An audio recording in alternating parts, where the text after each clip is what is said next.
IMF 및 IBRD, ADB 등 국제금융기구들의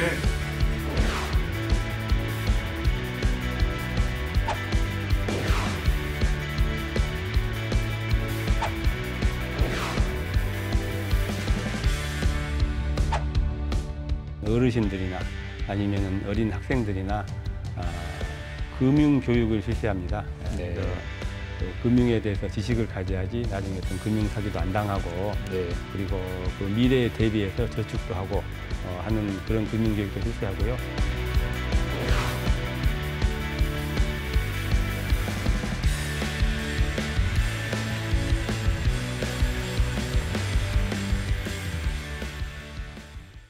시청자 여러분 안녕하십니까? 이슈앤피플 장용수입니다.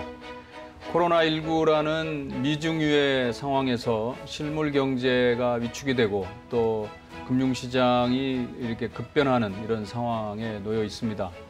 이럴 때 우려하는 시각들이 금융위기가 또 오는 거 아닌가 이런 부분들이 있을 텐데요.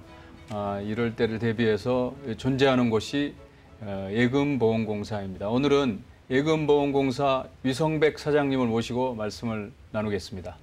어서 오십시오, 사장님. 예, 안녕하십니까. 네. 네. 제가 맞는 설명인지 모르겠습니다만은 금융위기가 또 오긴 오는 걸까요? 이제 금융위기라고 하는 것은 언제 올지 모르는 것이거든요. 더군다나 최근에는 코로나 사태 때문에 경제가 또 안 좋아지는 측면도 많이 있고 하기 때문에 금융위기가 언제 올지 모른다는 생각을 항상 갖고 거기에 대비해야 될 것 같습니다. 네, 그렇죠. 뭐 바로 올 수도 있고 뭐 안 올 수도 있고 당연히 안 와야 되는데 그래도 지금 워낙 그 코로나19도 그렇고 항시 이렇게 급변하는 세계라고 그럴까요? 그렇기 때문에 대비는 해야 되겠죠. 네, 그래서 예금보험공사가 필요한 것 같은데 혹시 이제 잘 모르시는 분들을 위해서 간단히 예보가 어떤 곳인지 설명을 좀 해주시죠. 네, 한 20년 전에 저희들이 IMF 금융위기를 겪었었는데요. 이 금융위기 때 저희들은 은행도 망할 수 있다. 그리고 우리의 예금을 잃을 수 있다는 것을 배웠습니다. 네. 은행이 만약에 파산하게 될 경우에 저희 예금보험공사가 예금자들에게 예금을 대신 지급해 줘서 이 금융 시스템의 안정성을 이제 유지하기 위해서 만들어졌습니다. 그리고 이 예금을 대지급하고 나서 그 파산한 금융기관의 자산을 저희들이 인수를 합니다. 인수해서 그 자산들을 매각해서 저희들이 대지급해서 이제 줄어든 이 기금을 다시 메꾸게 됩니다. 네. 취임 초기부터 사장님 그 취임 초기부터 이렇게 야심차게 추진해 오신 걸로 알고 있는데 차고송금 반환 지원 사업. 이거를 이제 그 예금자 보호법 그 개정안에 담으시려고 뭐 노력을 계속 해오신 걸로 알고 있는데 지난 20대 국회 때 원래 통과시키려고 했었는데 안 됐죠. 이제 이번 새로 출범한 21대 때 이제 다시 그 시도를 하실 텐데요. 어떤 내용인가요, 그게? 요즘 저희들이 이제 은행에 가서 거래를 할 때 인터넷 뱅킹 그리고 모바일 뱅킹 이런 게 많이 늘어나고 있거든요. 거의 과거 대세가 돼 있죠. 그렇습니다. 대세로 점점 가고 있는데 이제 과거에는 저희들이 그 창구회를 가서 누구에게 몇 번으로 얼마를 송금하겠다라고 하면은 혹시 글자가 잘못 써졌을 경우에는 그 창구회 직원이 손님 이게 숫자가 다른데요라고 확인을 해줬습니다. 근데 최근에 와서는 이제 비대면으로 모바일 뱅킹으로 하다가 보니까 이게 코로나19 때문에 비대면이 더 늘어나는 거죠. 금년에 더욱더 늘어났습니다. 그러다가 보니까 이게 맞습니까? 하고 확인을 누를 때도 실제로 확인을 정확하게 못하고 그냥 확인 버튼을 누르다 보니까 본인은 그냥 맞다고 누르는 거죠, 뭐. 그렇죠. 이제 확인을 일일이 하려고 하면 이게 조금 불편해지거든요. 이래서 차고송금 거래가 매년 늘어나고 있습니다. 어느 정도인가요? 작년 한 해 같은 경우에 한 15만 건, 한 3천억 정도가 잘못 송금이 됐는데요. 그중에 절반이 돌아오질 않았습니다. 그러니까 잘못 송금이 된 거를 돌려받은 경우는 한 절반 정도 되고요. 그러니까 3천억으로 봤을 때 1,500억이 상환이 안 됐다는 얘기네요. 그렇습니다. 예. 어마어마한 규모네. 그래서 이렇게 예. 법안에 통과를 시키려고 하고 계시군요. 예, 그래서 이제 저희들이 만들려고 하는 그 법안의 내용은 이제 차고 송금이 이루어졌을 경우에 이제 송금을 받은 은행의 입장에서는 개인정보 보호 문제가 있기 때문에 송금 받은 사람이 누구다라고 알려주지를 못하게 돼 있습니다. 그래서 이 개인이 이제 돈을 돌려받으려고 하면은 소송을 해야 되는데요. 예, 소송을 해야지 누군지를 알 수 있는데 보통 사람 같은 경우에 소송을 하려고 하면은 소송을 어떻게 하는지 그런 지식도 없고 그리고 절차도 복잡하고 예, 시간도 많이 들고 또 비용도 많이 들어가거든요. 그래서 이제 이번에 법을 개정을 해서 개인에게는 알려주지 못하지만은 예금보험공사에게는 그 사람에게 연락처를 알려달라. 그러면은 예금보험공사가 대신 나서서 이 차고 송금된 금액은 반환을 해주셔야 됩니다.라고 안내를 하려고 하는 것이 이번 법 개정안의 내용입니다. 그러니까 이제 개인에게는 그 정보를 알려주기가 좀 곤란하겠지만은 이제 공공기관한테는 알려줄 수 있거든요. 그래서 그걸 알려주면은 저희들이 소송까지 가지 않고도 이게 반환되도록 그렇게 안내할 생각입니다. 네. 이게 진짜 꼭 필요한 그 제도라 그럴까요? 방법인 것 같은데 어쨌든 이번 국회에서 좋은 결과가 있길 바라겠고요. 근데 지난해 기준으로 3천억에 반환받지 못한 금액이 절반이고 올해는 지금 코로나19로 이런 그 차고 송금이 더 늘어나니까 더 그 못 돌려받은 금액이 더 커진다고 봐야 되겠네요. 그렇습니다. 금년 5월까지 실적으로는 그러니까 작년 5월간 실적보다도 한 20%가 더 늘었습니다. 네, 이게 반드시 우리 사장님 뭐 통과시켜야 될 내용들이 하여튼 저희 뭐 언론들도 당연히 필요한 부분인 만큼 역할을 해야 될 것 같습니다. 예, 감사합니다. 언론에서 지대한 관심을 가지고 있고 또 이 국민들이 원하고 있기 때문에 뭐 통과될 것이라고 생각을 하고 있습니다. 그리고 저도 뭐 제가 이쪽에 공부를 덜해서 그런지 몰라도 처음 저도 접했는데 이 은행의 금융회사들의 유언장이다. RRP 제도 이게 도입을 추진하고 계신 걸로 알고 있는데 RRP 제도가 어떤 것이고 왜 필요한 건가요? 이제 금융기관 중에서도 특별히 아주 큰 대형 금융기관들은 만약에 도산하게 될 경우에 저희 금융시장에 미치는 영향이 너무 크거든요. 그래서 중소형 금융기관하고는 별도로 대형 금융기관에 대해서는 만약에 나중에 어려움에 처하게 되면은 금융기관이 자체적으로 어떤 방법을 써서 회생하겠다 이런 계획을 미리 세워두도록 하는 겁니다. 그리고 이제 한 단계 더 나아가서 그 회생 계획이 제대로 작동하지 않을 경우에는 저희 이제 정리 당국인 예금보험공사에서 이 대형 금융기관을 어떻게 정리하겠다 이런 계획을 미리 만들어 놓는 거거든요. 이제 이 두 가지를 만들어 놓게 되면은 첫 번째로는 내가 어려워질 수 있다라고 하는 그런 경각심을 가지고 경영에 또 만전을 기할 수 있고요. 그리고 이제 두 번째로는 실제로 이런 어려운 일이 발생하게 될 경우에는 빠른 시간 내에 체계적으로 어떤 회생 작업과 정리 작업을 저희들이 할 수 있게 됩니다. 그러면서 금융 시스템을 안정을 시킬 수 있는 거죠. 네, 그렇군요. 이것도 말씀 들어보니까 필요한 제도 같습니다. 그리고 이제 우리 사장님 이제 취임 이후에 이 상당히 열심히라고 그럴까요? 쭉 지속적으로 추진해 오신 게 그 소위 저축은행 사태의 주요 저축은행이었던 부산저축은행 관련해서 캄보디아 캄코시티 재판 여기서 이제 원래 1, 2심인가 지다가 최종에서 승소를 해서 거기에 이제 투자한 분들한테 좀 이렇게 돌려받을 수 있는 그런 기회를 이렇게 만드신 걸로 알고 있는데 이 캄코시티 어떤 사안인가요? 한 10년 전에 이제 어떤 채무자가 부산저축은행에서 돈을 빌려가지고 캄보디아 푸놈펜시에 땅을 샀었는데요. 그 다음에 이 땅에 대해서 이제 담보도 제공하지 않고 그리고 투자를 할 때 이제 저희 부산저축은행이 60%의 주식을 가지고 이 채무자가 40%의 주식을 갖기로 그렇게 약정서를 맺었었거든요. 네. 근데 이 채무자가 그 뒤에 담보도 설정 안 해주고 채무는 한 푼도 안 갚으면서 이 60%의 주식을 내놓아라 라고 하는 그런 소송을 캄보디아에서 냈었습니다. 그래서 거기에 이제 저희들이 계속 대응을 했었는데요.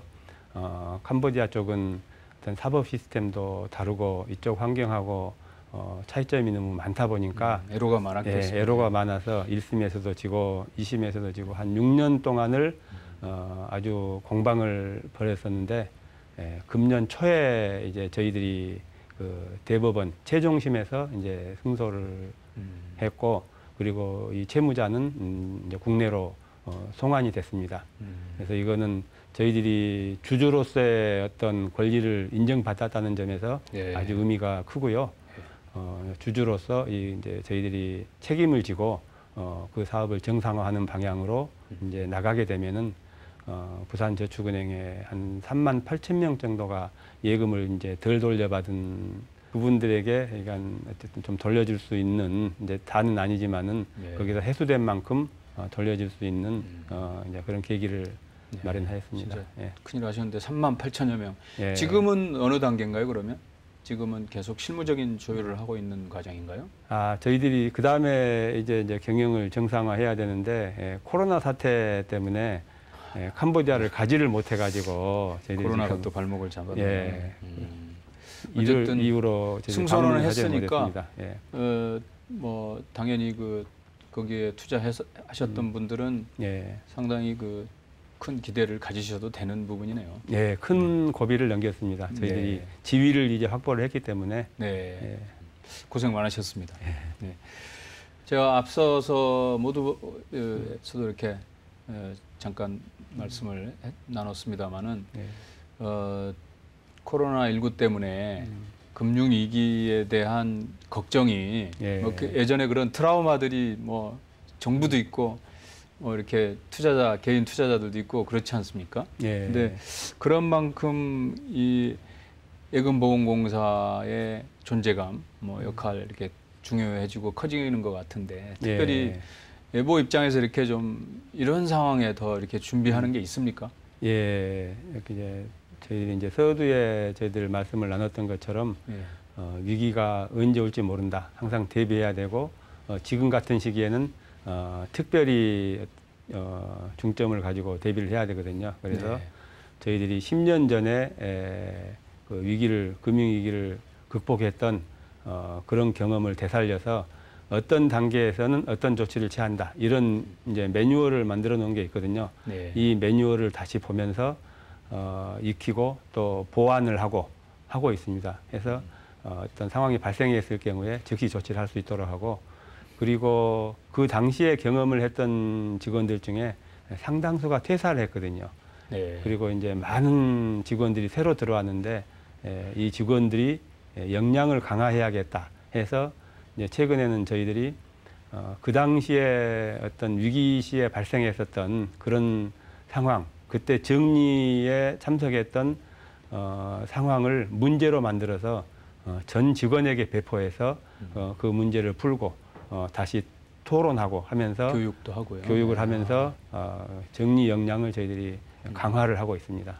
매뉴얼을 만들고 그거를 토론을 통해서 하여튼 교육을 해서 전 직원이 훈련을 하고 있습니다. 하여튼 그 마인드를 더 강하게 다지고 하여튼 이게 대비하는 그런 훈련들을 계속 하고 계시군요. 그리고 이제 요즘 같이 어려운 시기에는 이 취약계층을 지원하는 것도 우리 사회 구성원 모두의 이렇게 책임인 것 같은데 예금보험공사도 그런 부분들을 이제 많이 취약계층 재기를 위해서 도움을 주시는 걸로 알고 있습니다. 어떤 내용인가요?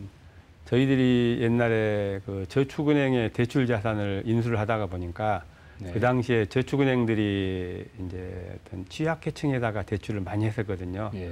근데 경제적으로 취약한 이제 이런 분들이 그 대출 금액을 도저히 갚을 수 없는 경우가 있습니다. 이제 아무리 살펴봐도 가지고 있는 재산도 없고 어떤 능력도 부족하고 이런 경우들을 저희들이 다 조사를 해가지고 실제로 저분의 능력으로 갚을 수 있는 금액은 어느 정도인가 서로 계산을 해서 그 채무를 좀 조정을 해주는 채무 조정을 저희들이 좀 했습니다. 근데 일종의 탕감이기도 한 거죠. 예. 도저히 어차피 받을 수 없는 것이기 때문에 그 이제 이 채무 때문에 이 사람은 신용불량자가 되고 다른 경제적인 활동을 정상적으로 할 수 없는 그런 상태에 빠진 사람들이거든요. 네. 그래서 이 사람들에게 이제 채무를 탕감을 해주고 그다음에 이걸로 이제 그치면 안 되는 거거든요.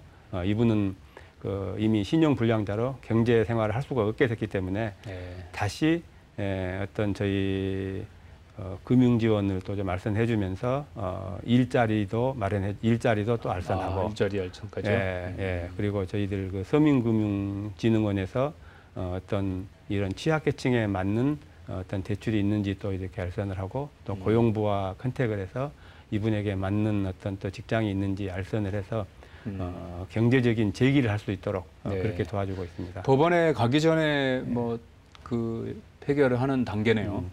그렇게 봐도 되는 건가요? 이미 법원에 가서 이제 그 신용불량자가 된 분들이 많습니다. 그런 분들이 더 많군요. 그분들이 저희들 경제재기 프로그램을 통해서 다시 신용불량자에서 빠져나와서 네. 정상적인 경제활동을 하게 되는 이제 그런 사례들입니다. 네. 어쨌든 이 당사자들은 이렇게 예금보험공사 같은 곳에서 이렇게 지원을 받으면 살만한 세상이구나 이런 걸 또 느낄 수 있겠네요. 그래서 재기의 의지를 또 불태우고. 개인적으로 최근에 제가 기사를 접했는데 그 화훼농가 돕기 캠페인, 릴레이 캠페인에 또 참여하셨던데요. 예. 요즘 코로나 사태 때문에 화훼농가가 이제 아주 어려워서 이제 플라워 버켓 챌린지 이제 돌아가면서 그 캠페인에 동참을 하도록 했었거든요. 지목 받으셨고 또 누군가를 지목하셨고. 그래서 이제 제가 할 때는 단순히 꽃만 전달하는 것은 조금 좀 의미가 적겠다 해서 이 꽃을 저기 사당동에 가면은 이제 사랑의 식당이라고 노숙자나 독거노인들 이제 이런 분들에게 무료로 급식 활동을 하는 그런 봉사 단체가 있습니다. 이 단체에 이 꽃을 갖다 주고 그리고 그 봉사 활동을 할 때 필요한 물품들이 있는지 그런 물품들도 저희들이 좀 지원을 하면서 제가 직원들하고 함께 가서 그 배식 봉사 활동을 했었습니다. 그래서 좀 그 봉사 활동이 의미가 있도록 보람을 느끼셨겠습니다. 예. 어쨌든 그런 분들이 있기 때문에 이제 아름다운 세상이고 이렇게 또 예금보험공사나 우리 사장님이 또 이렇게 그 지원 역할을 하셔서 더 이렇게 좋은 뭐 결과가 있지 않을까 싶은데 그밖에 예보의 이 사회적 책임을 실천하시는 부분도 많은 것 같은데 좀 소개를 해주시죠. 예, 이제 그 부분 말고도 이제 평소에 저희들이 어떤 경제적 그 취약계층에 대해서 어르신들이나 아니면은 어린 학생들이나 금융 교육을 실시합니다. 그래서 그 금융에 대해서 지식을 가져야지 나중에 어떤 금융 사기도 안 당하고 그리고 그 미래에 대비해서 저축도 하고 하는 그런 금융 교육도 실시하고요. 그리고 평소에 저희들이 시간이 나는 대로 어떤 복지센터나 어떤 그 재활센터나 이런데 그래서 봉사 활동도 하고 이런 사회공헌 활동에 많이 신경을 쓰고 있습니다. 네, 그 사회적인 책무를 다 하고 계신 것 같은데 뭐 끝이 없죠? 이런 부분들은. 지금 그 사장님으로 어느 정도 지금 복무를 하신 거죠? 제가 이제 1년 9개월 정도 하셨군요. 그동안에 해오신 그 경험으로 비춰봤을 때 앞으로 더 예보를 위해서 어떤 걸 좀 해봐야 되겠다 하고 생각하신 부분이 있을 것 같은데. 아마 제가 그동안 계속 생각해 왔던 것들을 계속 추진해 왔었고 이제 이런 부분 이제 저희들 간에 이제 얘기를 나눴었는데 어떤 과거에 저축은행 사태 때 피해를 봤던 예금자들에 대한 피해 구제 그리고 그 예금자 보호를 위한 새로운 수단으로서 차고 송금 그리고 이제 사회 공헌 활동 아마 지금까지 나눴던 이 부분이 가장 중요하다고 생각을 하고 있고요. 네. 이 부분들이 아직도 다 완성되지 못한 부분들이거든요. 그래서 이 부분들을 집중해서 완성을 좀 해 나가도록 그렇게 할 생각입니다. 네. 우리 이제 그 예금보험공사 뭐 이해관계라 그럴까요? 정부, 뭐 금융기관, 소비자는 이제 예금보험공사가 더 이렇게 튼튼하게 버팀목 역할을 해주길 바라는 거지만 예. 뭐 이 자리에서 우리 금융 소비자들, 예. 투자자들한테 이렇게 예. 한 말씀 좀 해주십시오. 예. 예보를 믿어야 되지만 또 예보만 너무 믿어서는 안 되지 않습니까? 예. 제가 뭐 이 자리를 빌어서 예금보험공사의 입장에서 좀 부탁을 드리려고 합니다. 네. 저희 이제 저희 예금보험공사는 이제 금기관이 망했을 때 소비자 여러분들께 이 예금을 돌려주는 그런 역할을 하는데 그 다음에 저희들이 역할이 있습니다. 예금을 돌려주면서 저희들의 이제 기금이 소진이 됐는데요. 이 소진된 기금을 다시 채우기 위해서 파산한 금융기관들의 자산을 인수해서 매각하고 그리고 이제 자금을 회수하는 그런 기능들을 할 때 저희들이 많은 어려움이 있습니다. 왜냐하면은 파산한 금융기관들이 이 재산을 은닉하고 그리고 그 당시에 대출을 해갔던 채무자들이 재산을 은닉하고 그 다음에 그 갚지 않고 이런 과정에서 그걸 찾고 해소하느라고 많은 어려움이 있는데요. 저희들이 그 이면에 있는 이 어려움을 많은 분들이 알아주지 못하는 것 같습니다. 그래서 이분들을 이 점을 좀 저희들에게 이해를 해주시고 응원을 해주시면은 나중에 문제가 생겼을 때 저희들이 쓸 수 있는 그런 기금을 사전에 미리 확보할 수 있도록 그렇게 열심히 노력하도록 하겠습니다. 네. 준비하신 거죠? 정리를 너무 잘해 주신 것 같다. 지금. 아무튼 오늘 뭐 예금보험공사 중요한 꼭 필요한 그런 조직이지만 뭐 워낙 이 금융 뭐 돈과 관련된 부분이기 때문에 좀 어려운 부분도 있는데 이제 잘 설명을 해주신 것 같습니다. 하여튼 앞으로도 목표하신 바 이렇게 잘 이뤄내시길 바랍니다. 오늘 말씀 감사합니다. 네, 감사합니다.